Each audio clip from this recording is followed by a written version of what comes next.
Dobré ráno, dámy a páni. Vítam vás na prvej skúške na Svätopluka. Dnes prejdeme možno tak 2/3 prvého dejstva.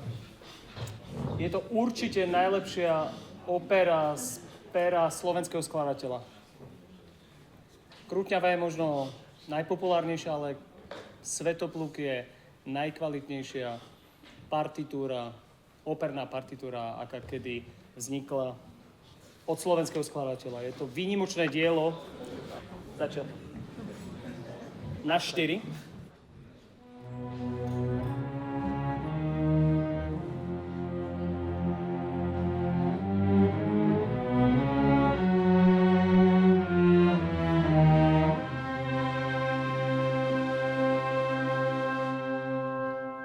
Keď sa postavím prvýkrát s nejakým novým dielom pred orchester, tak za mnou je už 80% práce. Partitúru Svätopluka mám od začiatku mája a keďže to je azda najväčšia výzva, profesná výzva, akú som v svojom živote mal, tak som to nejako nepodceňoval. Obetoval som tomu aj sezónne prázdniny a dennodenne som sa aj venoval. A aj som sa tešil už na ten kontakt s tým orchestrom, pretože orchester ti niečo ponúkne.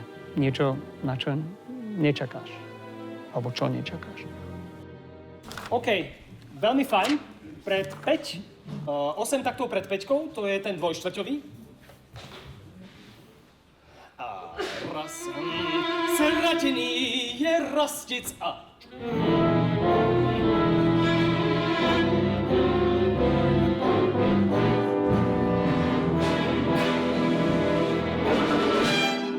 Už máme aj tú tendenciu po ligatúre ísť trošinku neskoro. Stále musíme mať na pamäti trinárny rytmus. Wá, pípa, pípa, pípa. To isté? Wá, píta, títa, ta.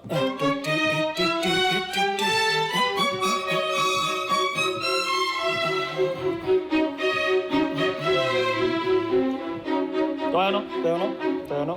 26 fortissimo, diminuendo a mezzo forte, dajme tomu, hej. A v 47-čke tie krešená na tremolách, nemajme pocit, že to je do forta, dokonca ani do mezzoforta. Je to veľmi, je to doloroso charakter, bolestivo. Hej. Charakter je, že matka hovorí o svojej dcére, že je odsúdená na smrť a prosí o milosť. A to je charakter 47-čke toho andante. Čiže bolestne to zahrať.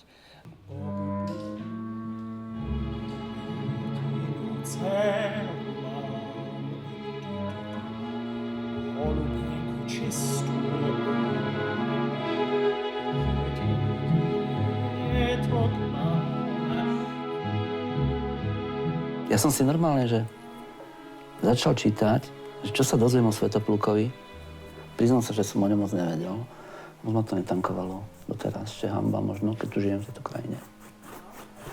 Ale moc som sa nedozvedel vlastne. Na Wikipedia niečo hovorí. Som čakal, že tam bude toho kvanta materiálu proste nejakého, že si môžem vybrať, čo ma zaujíma. Ale není tam toho moc. Musel to byť silný človek proste, svojím spôsobom. Tak ako každý proste král alebo múdry, tak čo sa dostane, tak musel byť aj taký v tom starom svete. Určite musel mať nejaké poznanie, chuť, vôľu, sílu, král to bol, proste to bol král. To není len tak proste, hej.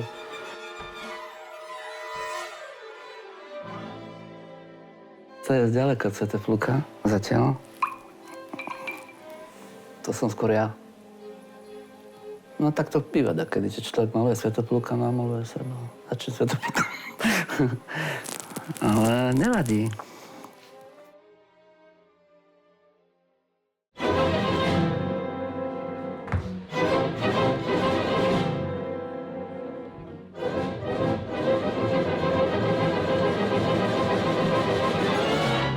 OK.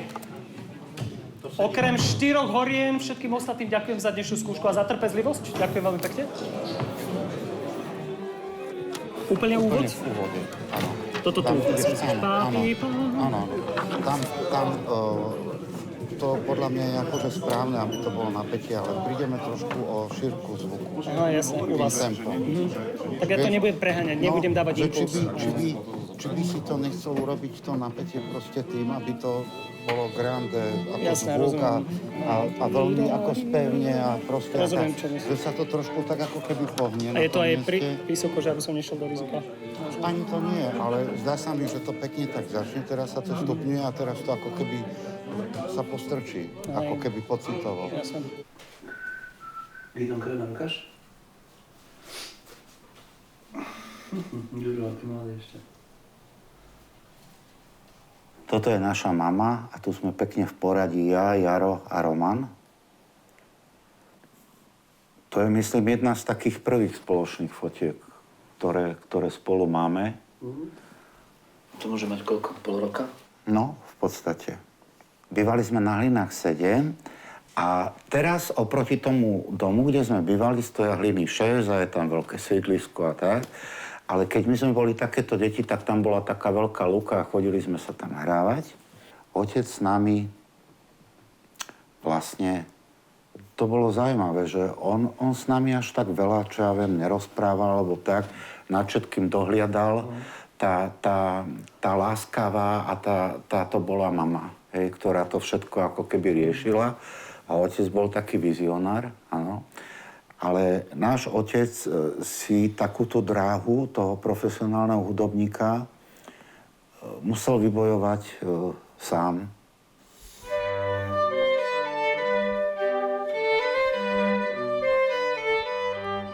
Otec pochádzal z románského prostredia, sa vie, nie?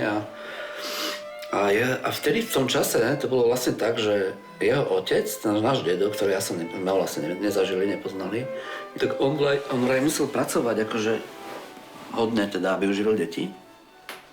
Takže vlastne babka naša, ktorú sme poznali, tak ona si povedala, že ja budem mať študovaného syna.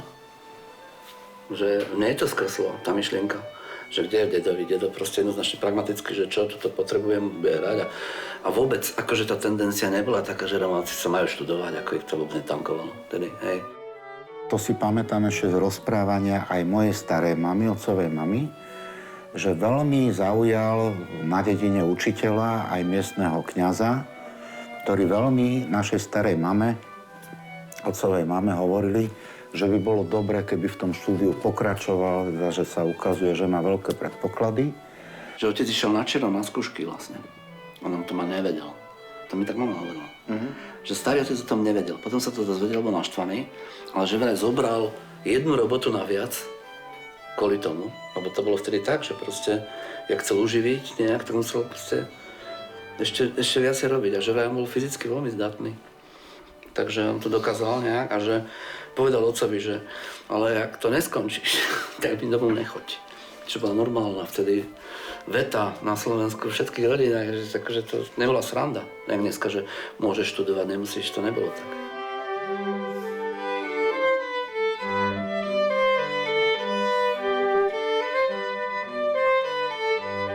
Ale musím povedať, mne sa to často stávalo, že keď ma treba aj motivoval k tomu, aby som viac cvičil alebo tak ako keby dopredu hovoril, uvidíš, keď si sadneš do tej filharmonie alebo do Národného divadla, že budeš mať proste pekný život.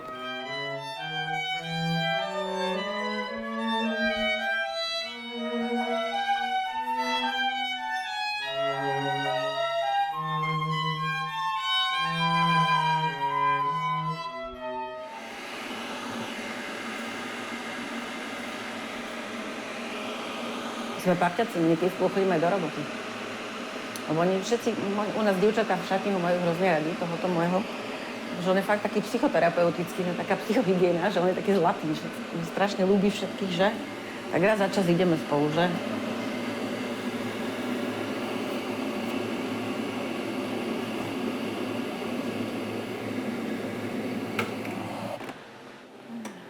Keď som išla na konzervatórium, tak som bola flautistka. A chcela som ísť na flautu, ale flautistov bolo veľa, takže mi ponúkli hoboj. A ja som to oplakala teda, nechcela som, ani som poriadne nevedela, čo to je. Ale nejak som si potom postupne zvykla, neviem. Zvykla som si a potom ma to už teda nejak chytilo, začalo baviť a zistila som, nejak je to nesmierne komplikované, takže bola to taká výzva asi aj dokázať si, že teda to zvládnem. No a do toho som ešte určite celé tie roky bola tak akože jemne podpichovaná tým, že teda ako žena sa nikde nedostanem aj tak do orchestrov hrať, lebo to tak ešte bolo v tých 80 90 rokoch úplne bežné. Takže to bol ešte ďalší taký asi ten správny impuls, že a just teda budem. Čakaj, ideme. Čakaj. No.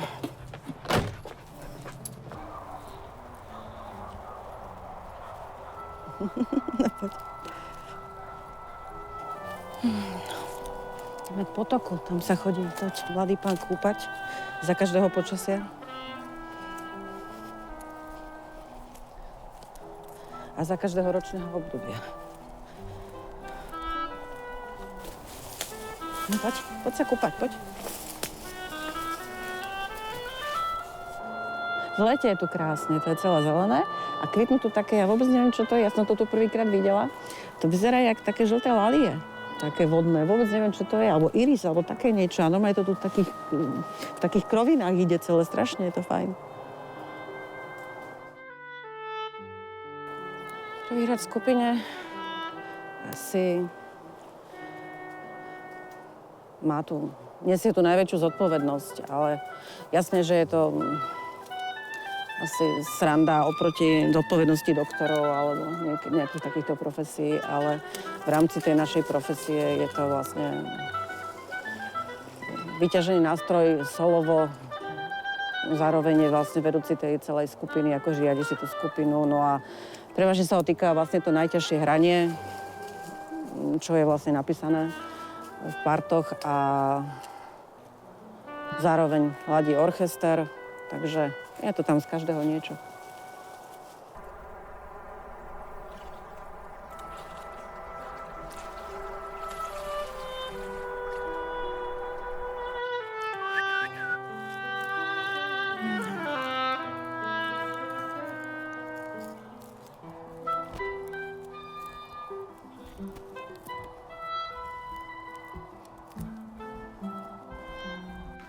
Vilma sa prihlásila na súťaž v behu.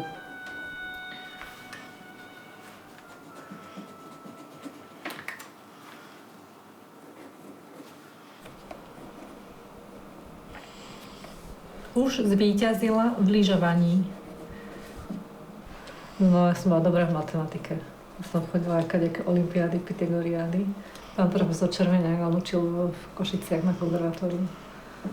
A on mi vravel, že keď som raz bola u neho v byte, že pozri sa tam z okna, vidíš tam tú budovu, že vidím, že čo to je, že to je psychiatria, že tam sa dostaneš, keď už rátať aj matematiku, aj hrať.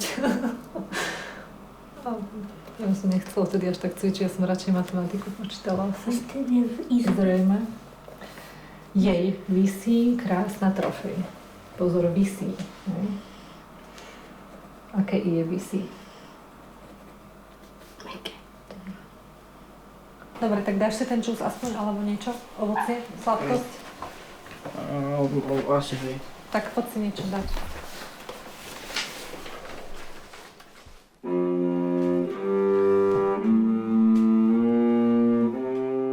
Šimon je milé dieťa, on poslúcha dosť pri tom hraní.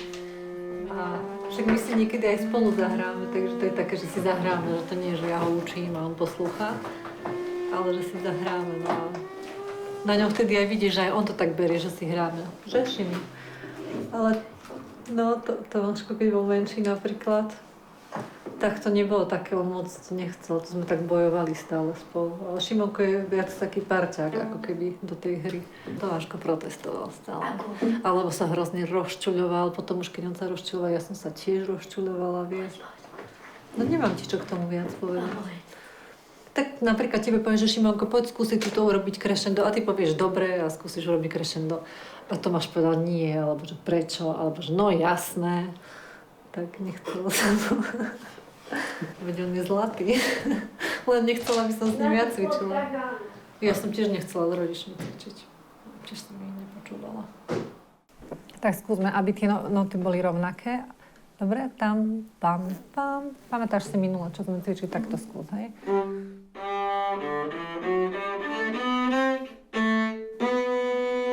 Prvá, druhá, a široká tá prvá.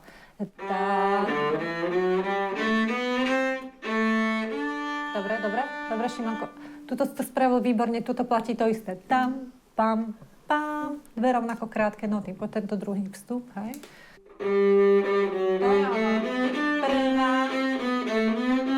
Prvá, končíme. A aký bude záver? Taký, že slávnostný, alebo že čaute? Bam, bam, bam.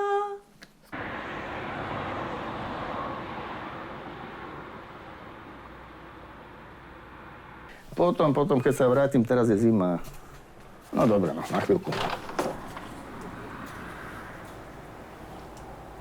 Keby sa chcela nadýchať vzduchu, potom tu sedia.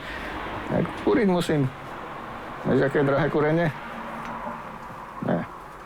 To ťa tak zaujíma, čo? Toto bolo moja radosť, ale nakoniec aj trápenie. Na tom som začínal, teda najprv na zobcovej flaute, ale potom som prešiel z nejakých 9-10 rokov na lesný roh. Ono to išlo a ako všetko to brali ako talent, no a aj som hral potom v Košickom divadle. Potom tu som prišiel na Vysokú a hral som v divadle 2 roky. Ale vlastne presne v tom čase, keď som prišiel z Košic do Bratislavy, do školy, sa mi stalo to, čo sa stáva niektorým muzikantom, hornistom zvlášť. Proste kríza a natisk odišiel niekam a nevrátil sa. Ale no, trvalo to 6 rokov, ja som sa z toho chcel dostať. Ale aj keď som čo robil, tak už to nešlo tak. Naučil som sa potom hrať nejakým spôsobom a nikto ma nevyháňal z toho nástroja. Hral som potom, odišiel som z divadla, hral som v komornej opere. Ale ja som chcel robiť niečo poriadne. Tak som sa tak rozhodol. Ja som povedal dirigentovi vtedy v komornej opere, že ja už to nechcem, teda nie, že nechcem robiť, rád by som, ale proste, že to nejde tak, jak si to predstavím, že odchádzam, pôjdem domov, nájdem si tam nejaké učenie alebo čo na východe.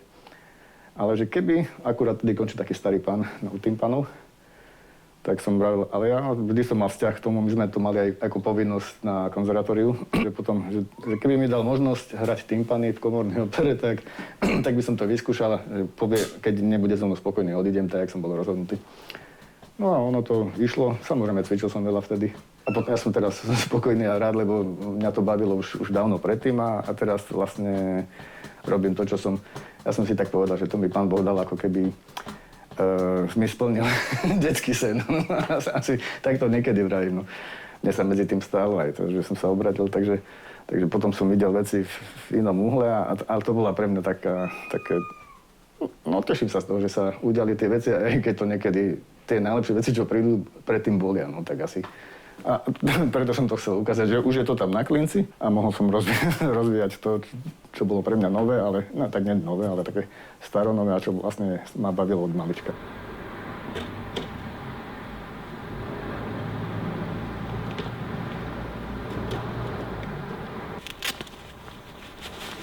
Zápeste si potrebujem chrániť.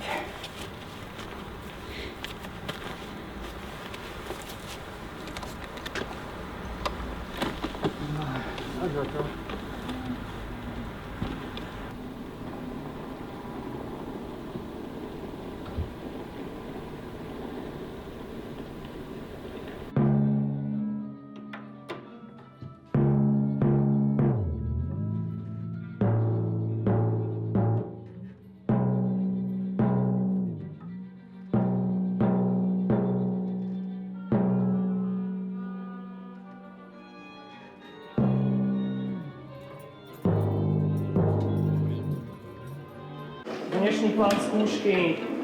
Ambícia je prejsť prvé, druhé dejstvo čo najviac. Z druhého dejstva vynechám jednu pasáž, preskočím. Ak zvýši čas, možno aj začiatok tretieho dejstva, ale priorita je prvé, druhé dejstvo.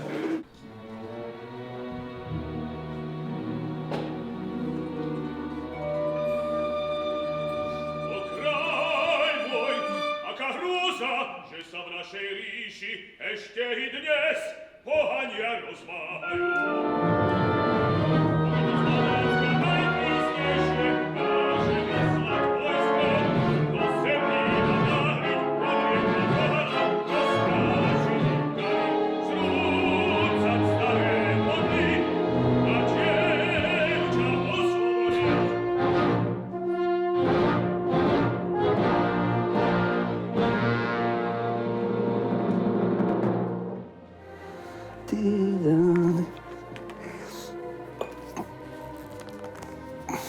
Toto neotvorím ani keby čo. Super.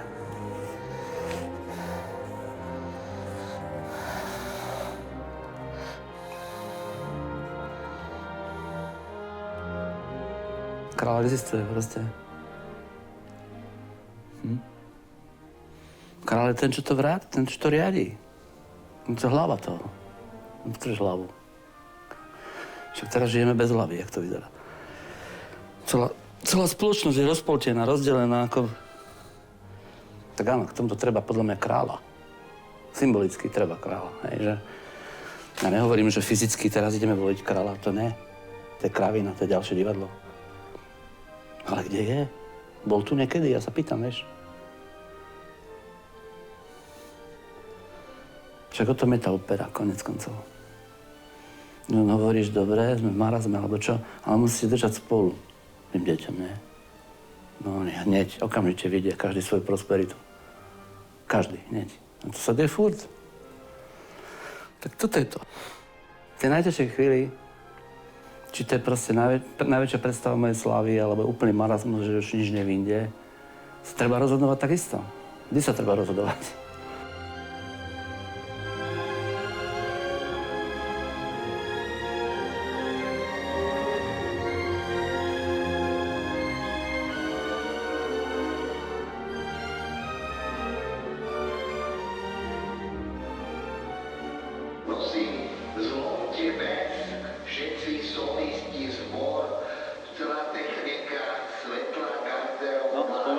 Zvuk, všetci Meky, ktorá strašne pomohla, Roberta, Gusto, všetci prosím, zlomte mes. Dobre. Ešte to najpodstatnejšie. Orchester nikdy, to som sa povedať, orchester. Orchester. No však za to.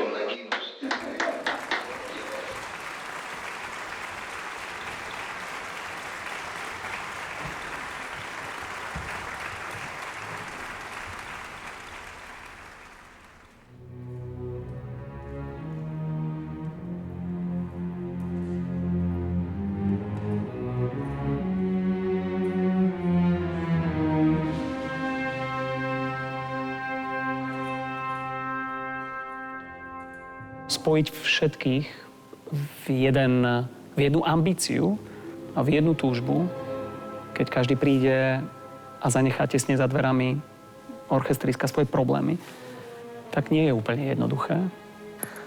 Jasné, že niekedy s tými muzikantami, čo sú možno, že aj úplne odlišne založení, že to môže aj zaiskriť, že sa nezhodnete vo všetkom, ale napríklad, keď sa jedná už o koncert, o vystúpenie ako také, že už sme sa dostali zo skúšobného procesu, tak tam je to práve, že čarokrásne, že hráš s tými odlišnými ľuďmi a oni ťa vedia inšpirovať práve tým, že sú odlišní a že niekde tá naša akože odlišná energia sa aj tak spojí v tom momente.